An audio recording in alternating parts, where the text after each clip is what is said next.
Gold, trusted gold buyers. మీరు తాకట్టు పెట్టిన బంగారాన్ని విడిపించి ఈ రోజు ఉన్న మార్కెట్ ధరకు కొనబడను.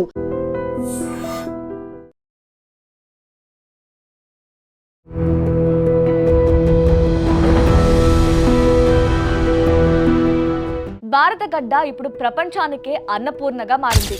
వ్యవసాయ రంగంలో భారత్ ఒక అరుదైన చారిత్రాత్మక మైలురాయిని అధిగమించింది. నిన్నటి వరకు వరి ఉత్పత్తిలో అగ్రస్థానంలో ఉన్న చైనాను వెనక్కి నెట్టి భారతదేశం ఇప్పుడు ప్రపంచంలోనే అతిపెద్ద వరి ఉత్పత్తిదారుగా అవతరించింది. జనవరి 4న కేంద్ర వ్యవసాయ మంత్రి శివరాజ్ సింగ్ చౌహాన్ ప్రకటించిన ఈ గణాంకాలు దేశవ్యాప్తంగా ఆనందాన్ని నింపుతున్నాయి. ఒకప్పుడు ఆహార ధాన్యాల కోసం ఇతర దేశాల వైపు చూసిన భారత్ నేడు ప్రపంచానికి అన్నం పెట్టే స్థాయికి ఎలా చేరింది? మన రైతన్నలు సాధించిన ఈ అద్భుత విజయం వెనుక ఉన్న రహస్యం ఏమిటి? కేంద్ర మంత్రి వెల్లడించిన వివరాల ప్రకారం ఈ ఏడాది భారతదేశ వరి ఉత్పత్తి ఏకంగా 150.18 మిలియన్ టన్నులకు చేరుకుంది. ఇదే సమయంలో దశాబ్దాలుగా అగ్రస్థానంలో ఉన్న చైనా ఉత్పత్తి 145.28 మిలియన్ టన్నుల వద్దే నిలిచిపోయింది. దీంతో భారత్ అధికారికంగా ప్రపంచ వరి ఉత్పత్తిలో అగ్రపీఠాన్ని కైవసం చేసుకుంది. ఇది కేవలం అంకెలకు సంబంధించిన విజయం మాత్రమే కాదు, దేశ ఆహార భద్రతలో మనం సాధించిన స్వయం సమృద్ధికి నిదర్శనం. నేడు భారత్ తన అవసరాలకు పోగా ప్రపంచవ్యాప్తంగా అనేక దేశాలకు బియ్యాన్ని ఎగుమతి చేస్తూ ప్రపంచానికి అన్నం పెట్టే అమ్మగా నిలిచింది. ఈ విజయోత్సాహంలోనే కేంద్ర ప్రభుత్వం రైతులకు మరో భారీ కానుకను అందించింది.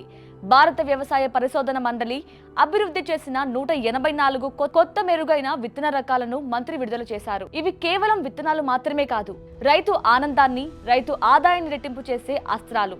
వీటి ప్రత్యేకతలు ఏమిటంటే అధిక దిగుబడిని ఇవ్వడం, తెగుళ్లు వ్యాధులను తట్టుకునే శక్తి కలిగి ఉండటం, తక్కువ నీటితో కరువు పరిస్థితుల్లో కూడా పండటం, వాతావరణ మార్పులకు తట్టుకొని నిలబడటం లాంటివి తయారు చేశారు. 2014 నుండి ఇప్పటి వరకు మోదీ ప్రభుత్వం దాదాపు 3236 అధిక దిగుబడినిచ్చే రకాలను ఆమోదించింది. ఇది గత 50 ఏళ్ల చరిత్రలోనే ఎన్నడూ లేని విధంగా జరిగిన ప్రగతి అని ప్రభుత్వం పేర్కొంటుంది. ప్రస్తుతం మనం ఎదుర్కొంటున్న అతిపెద్ద సవాలు వాతావరణ మార్పులు. అకాల వర్షాలు, భూమి సారవంతం వంటి సమస్యలను దృష్టిలో ఉంచుకొని ఈ కొత్త రకాలను అభివృద్ధి చేశారు. ఇవి సహజ మరియు సేంద్రియ వ్యవసాయానికి కూడా ఎంతో తోడ్పడతాయి. రసాయనాల వాడకాన్ని తగ్గించి నాణ్యమైన ఆహారాన్ని పండించడమే లక్ష్యంగా శాస్త్రవేత్తలు వీటిని రూపొందించారు. గేజెట్ నోటిఫికేషన్ ప్రక్రియ మొదలైనప్పటి నుండి ఇప్పటి వరకు 7205 పంట రకాలను భారత్ నోటిఫై చేయడం మన పరిశోధన సామర్థ్యానికి నిదర్శనం.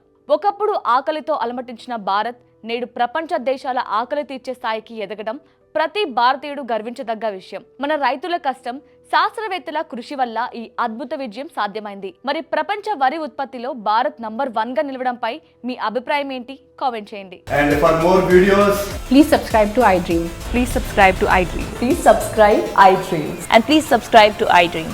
For more videos, subscribe to iDream. please like, share and subscribe to the channel. Congratulations, iDream.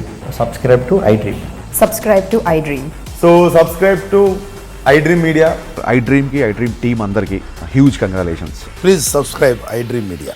Please subscribe to iDream. Subscribe iDream. Please subscribe to iDream.